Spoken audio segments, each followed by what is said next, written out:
مخاطبین از رسانه پشت پرده ماجرای فیلم استاندار سابق یادتونه میگه میگه منم داشتونی رو های گلزار جابجا کرد.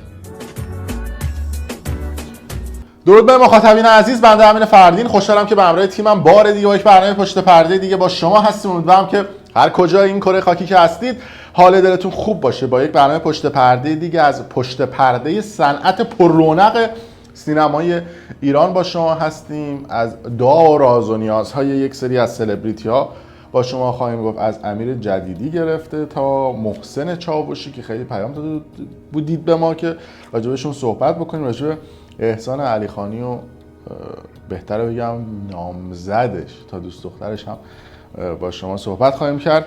از داریوش ارجمند خواهیم گفت که ایشون خیلی جالبه، یه سری نکات رو اگر راجع به پشت پرده ایشون بشنوید کرکوپرتون خواهد ریخت و راجع به خانم سارا منجزی هم مفصل به شما میگیم. اما نکته‌ای که وجود داره این هستش که من خب خیلی شبکه‌های مختلف اجتماعی رو وقتی مطالعه میکنم میبینم که یه سری از افراد گلایه میکنن که آره آقای فردین میاد میگه که در سینمای ایران همه رو همدیگه خوابیدن، همه سینمای ایران با همدیگن، همه سینمای ایران درونش فساد وجود داره و همه با همدیگن، فقط من خوبم. اول من همچین ادعایی نکردم که بگم من خوبم و ما راجع به سینمای ایران و واقعیتی که درونش هست داریم صحبت میکنیم. عموما صحبتایی هم که من میکنم رفرنس از صحبتای خود بازیگرا هستش و اگر غیر از این هستش خب من نمیدونم چرا نمیرن شکایت بکنن اگر دروغ میگیم. بعد چرا یه چند وقت بعدش حرف ما اثبات میشه و جالب همون هایی که از ما انتقاد میکنن پس فرداش میان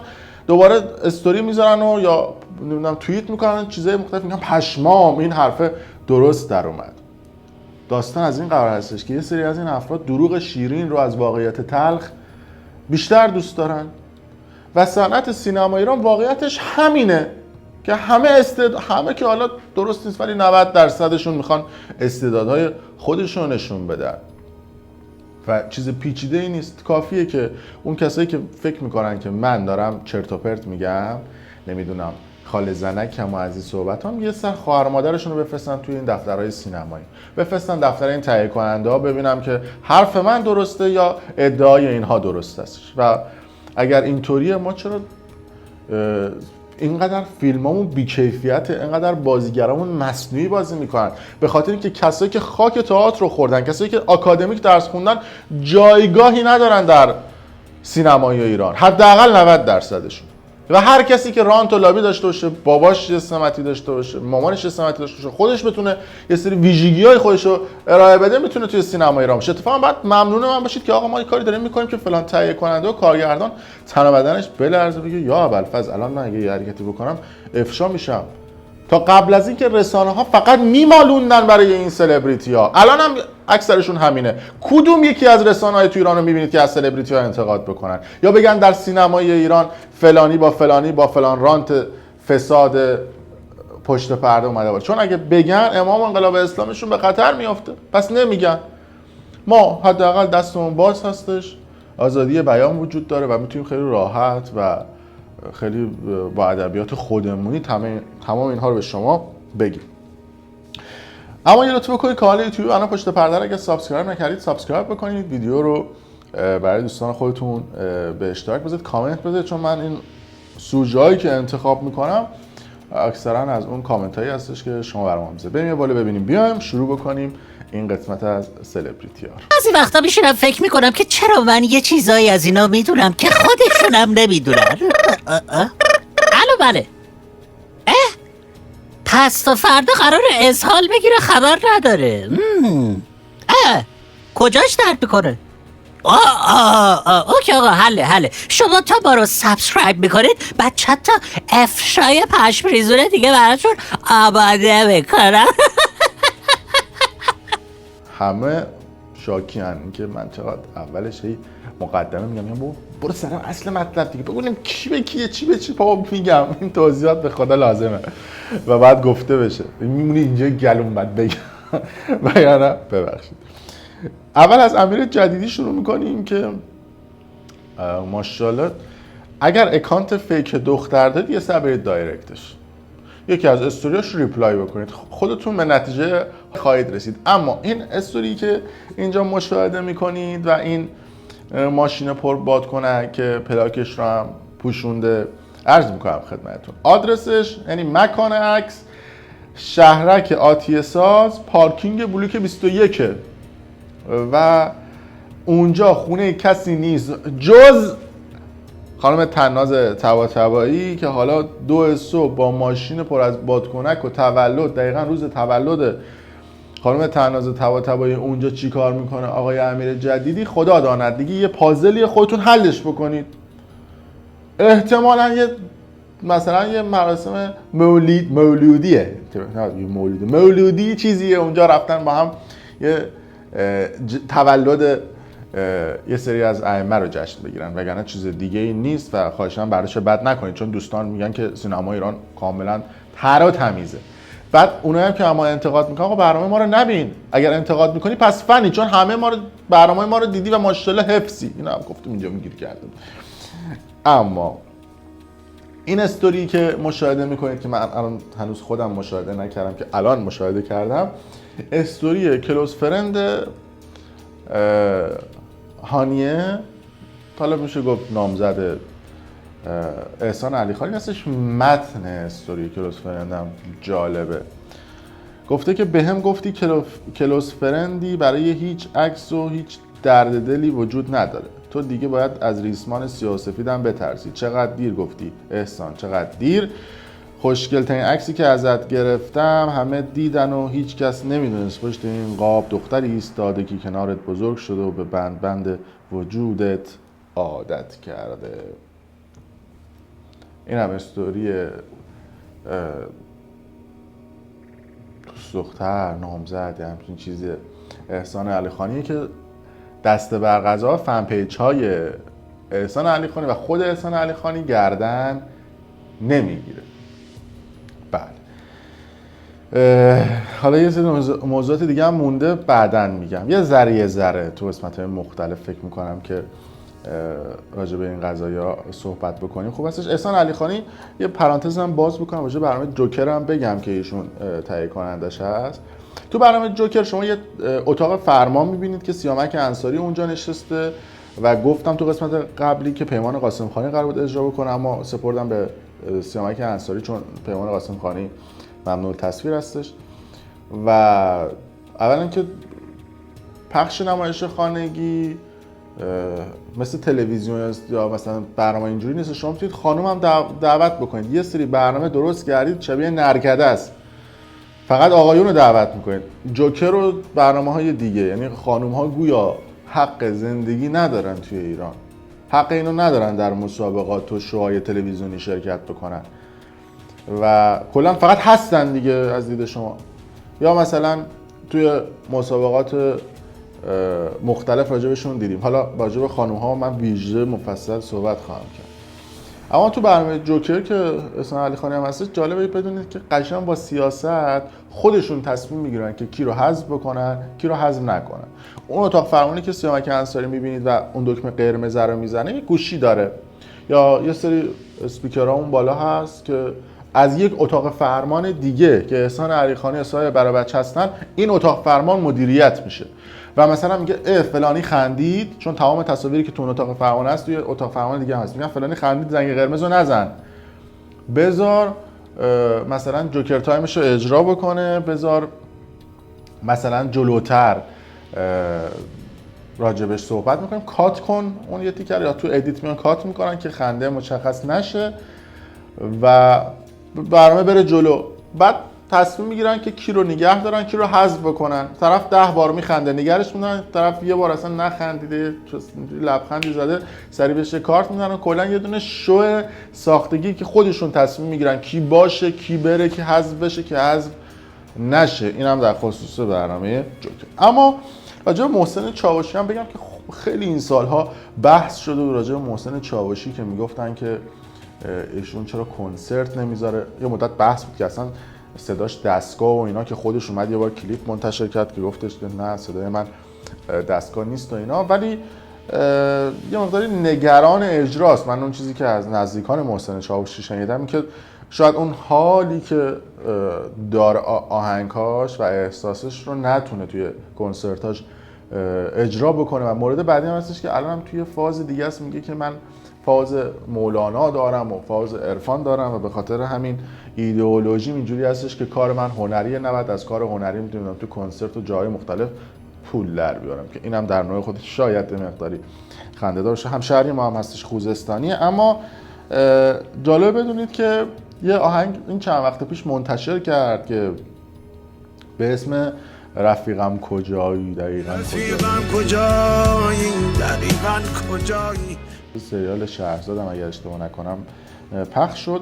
این آهنگ رو دو صدای با سینا سرلک خونده بود و سینا سرلک حالا زیر این آهنگ میخوند که سینا سرلک یه مدتی کانادا زندگی میکرد. یه پیام میده به محسن چاوشی، میگه که من خیلی دوست دارم با شما کار بکنم و صداتو دوست دارم و ابراز علاقه میکنه.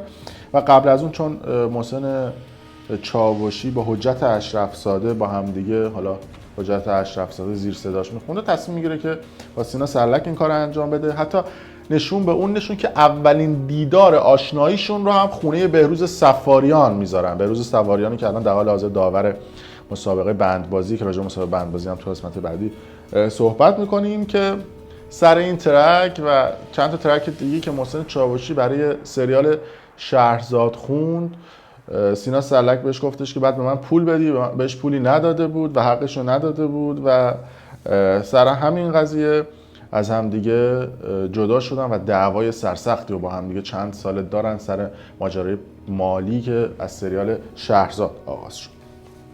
این هم از ماجرای محسن چاوشی. پژمان بازیقی هم گویا از همسرش خانم مستان مهاجر جدا شده. پژمان بازیقی که حالا شیطون میزد و پیش بینی هم میشد حالا و این اتفاق افتاد. برسیم به آقای داریوش ارجمند، یکی از کسایی که به حال پیشکسوت هستن در صنعت سینما و هنر این مرز و بوم ایران. این مرز و بوم چی میشه؟ آلمان مرز و بوم ایران باید بگیم. و حالا به حال سنشون بالاه و سابقه کار دارن. یه مقداری رسانه ها میگن نه طرف اسطوره است، نه طرف نباید راجع بهش صحبت بکنیم، نه طرف نباید راجع بهش انتقاد بکنیم و همینجوری دست نخورده و شیک از طرف یه بت گنده درست میکنن، در صورتی که فرقی برای ما نداره. طرف بتش کوچیک باشه، متوسط و بزرگ، بتو باید شکست و باید راجع به افراد واقعیت رو گفت. این تفکری هستش که ما در رسانه‌مون داریم که راجع به افراد صحبت بکنیم. داریوش ارجمند متولد 5 مرداد 1323 هستش، فکر کنم هلوش 77-78 سالش بعد باشه، که تو مصاحبهش اعلام، توجه کنید ببینید تو مصاحبهش چیا گفته و واقعیت پشت پرده چیه و چه جالب یه سری پشت پرده ها رو میشه.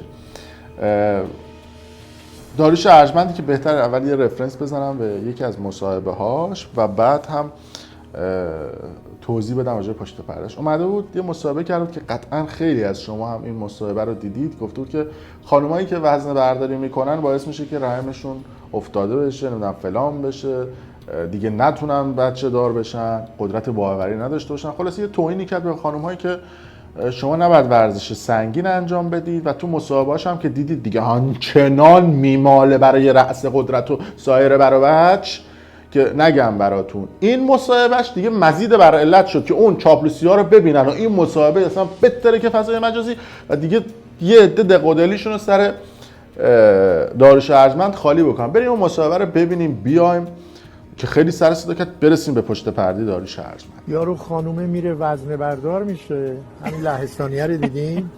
تو ایران هم خانوم وزنه بردار آره 2 سال دیگه نه رحم داره، نه تخمدان داره، نه چیز داره، همش عمل میکنه میریزه دور. این دیگه زن نیست که دیگه آخه میری وزنه میزنی. خدا زن آفرید که بیاد 277 کیلو وزنه بزنه مثل رضازاده؟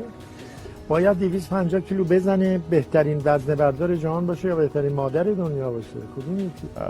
بله این مصاحبه که به حال با واکنش رئیس هیئت وزنه برداری بانوان و خیلی از زنان سرزمینم روبرو شد و باعث شد که واکنششون بدن. کسی که به نظر من خیلی جوگیرانه فاز مثلا آدمای داشمشتی مثلا 40-50 سال پیشو داره، البته با نوع منفیش نه مثبتش، چون اون موقع ما آدمای مثبت زیاد داشتیم. حالا بگذاریم. ایشون گفتم دیگه متولد 1323، همسرشون خانم فرشته یغماییه که متولد 1352 که مدام تو مسابقات مختلف اعلام میکنن که ایشون فرزند یکی از ثروتمندهای مشهده که صاحب کارخونه و نمیدونم چیزای نوشابه سازی و ایناست و خواهر کوروش یغماییه که نمیشه خواهر کوروش یغمایی، یکی از نزدیکان کوروش یغمایی که کوروش یغمایی کلا 2 تا برادر داره و اصلا خواهر نداره که کوروش یغمایی که میدونید پدر راک ایرانه، به پنجه طلایی و چیزهای مختلف هم معروفه، ولی خب میگن این فک و فامیلون. یعنی توی این قضیه هم کلاس گذاشتن واسه رخ کار که داریوش ارجمندی که برادر انوشیروان ارجمنده که برادر بزرگ ترش بود، انوشیروان ارجمند که چند سال پیش فکر کنم مشکل قلبی داشت، اگر اشتباه نکنم فوت کرد توی سن 72 سالگی. اما این در حالیه که آقای داریوش ارجمند متولد گناوه نیست، متولد بیرجند در خراسان جنوبیه. پدرش هم توی مصاحبه‌اش اعلام میکرد که استوار ارتش بوده و نگهبان نمیدونم چی شاهنشاهی بوده که ایشون گروهبان بوده توی اون سالها، نه استوار. یه لول هم درجه پدرش رو برده بالا، یعنی گفته پدرم استوار بوده. این نکته دوم.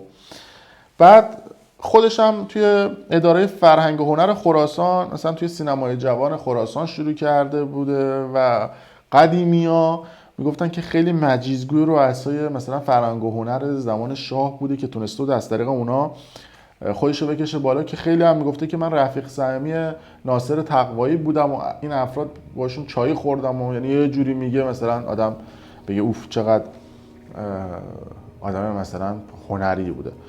با دختری که از سرهنگ‌های زمان شاه ازدواج میکنه. اون موقع هم سرهنگ‌های زمان شاه مثلا حکم چی بهتون بگم مولتی میلیاردرهای پرنفوذ رو داشتن. یه خانم مثلا خوشگل و زیبا بوده که بسیار هم ثروتمند بوده و این داریوش ارجمند اون زمان هیچ رقمه به این خانواده نمیخورده، نه مالی نه کاری نه نمیدونم خانوادگی. به خاطر همین خانواده دختر مجبور میکنن دختر که از این داریوش ارجمند جدا بشه که اون خانم از داریوش ارجمند جدا میشه میره امریکا و بعد از اون هم داریوش ارجمند با یکی از دخترای فامیلشون به اسم فرشته یغمایی ازدواج میکنه که بعد میاد تو مصاحبهش میگه این فک و فامیل یکی از ثروتمندهای مشهد. حالا نمیدونم چه اصراریه که اصلا هم با مثلا لحاظ ظاهری و مالی قابل مقایسه با همسر اولش نبوده. و جالبه که مدام مصاحبه میکنه میگه که من مدرک همین آقای ارجمند کارشناسی ارشدم و کارشناسی ارشد تئاتر و سینمام از دانشگاه سوربن فرانسه دریافت کردم. حالا کسی که کارشناسی ارشد گرفته از سوربن فرانسه تو دانشگاهاش، نمیدونم چرا تا الان استاد دانشگاه تو ایران نشده با این مدرک بالا. و جالبه که سطح زبان فرانسویش هم یا انگلیسیش هم، حالا برید یه تست بگیرید دیگه، من نمیگم بالایی یا پایینه، بهش بگید آقا شاید حالا یه عده بگن که ایشون فرانسوی درس نخونده تو سوربن فرانسه، دانشگاه سوربن انگلیسی درس خونده، یه تست ازش بگید. حالا خبرنگارا کسایی که اونجا هستن میگن یه 2 دقیقه برای ما انگلیسی صحبت بکن ما ببینیم که شما واقعا مدرک تو اونجا گرفتی یا نه. کنتور هم نمیندازه دیگه، سنش هم بالاه، مثلا 70 80 سالشه. هیچ کی نمیشه بهش بگه آقا مدرک تحصیلی تو بردار بیار ما ببینیم که.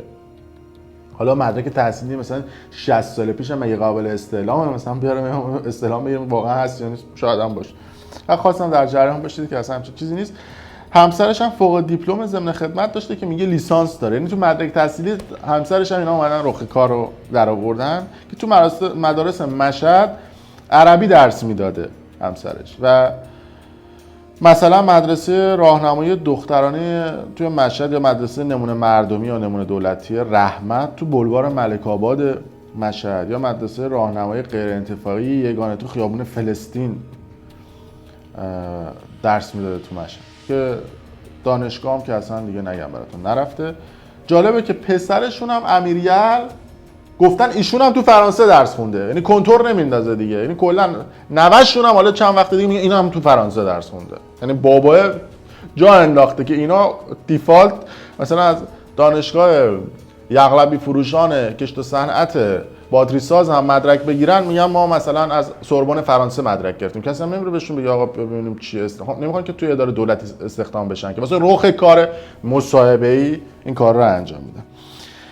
که توی حالا موقعی که کم سن و سال بوده و جوان بوده میره مثلا کلاسای استاد یا مرحوم علی شریعتی بگیم بهتره، استاد بوده دیگه، شرکت میکنه. از دور مثلا ردیف 45 نشسته بوده، بعد همه جا تعریف میکنه، میگه که من رفیق 6 مرحوم شریعتی بودم و از این نوع صحبت ها. امیریال هم جالبه که اونم یه دونه مدرک گرفته، مدرک مهندسی از دانشگاه کرمان که گفتم دیگه، میگه من از فرانسه گرفتم. سر سریال امام علی جالبه که پسرش تصادف میکنه و حالا دختربازی و اینا که با اون کاری نداریم، یه دونه ماشین سفید هیلمن داشتن که دزد میزنه، همسرش میره پیش فالگیر و جنگیر که ماشین رو پیدا بکنه. اسم فالگیرم خانم اسکندری بوده، مثلا تجربه باشید که بعدن ماشین رو تو اوراقی پیدا میکنن، یعنی ماشینش اوراق شده و اینا. بعد داریوش ارجمند میره مصاحبه میکنه، میگه به کمک امام علی و کمک ایشون بود که ما ماشین رو پیدا کردیم، یعنی چاپلوسی ایشون ریشه کرده تو خونش و نشون به اون نشون که اون موقع خونهشون توی مشهد توی آپارتمانی بود تو خیابون 9 بهار منطقه بلوار سجاد که تو سریال امام علی انقدر دختربازی و از این کارو کرده که همسرش مجبور میشه که تدریس تو مدارس مشهد رو ول کنه و بیاد تهران با ایشون زندگی بکنه.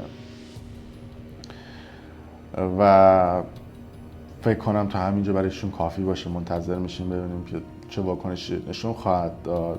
بقیه‌اش رو یه دونه تیک میزنم تا اینجا که راجع بهشون صحبت کنم. که برسیم به خانم سارا منجزی که قبلا هم توی ویدیوها گفته بودم که ایشون در حال حاضر با محمد علیزاده ازدواج کردن. پشت پرده ایشون هم به حال خوزستانیه، هم شهری ماست، ولی لازمه راجع به ایشون هم گفته بشه.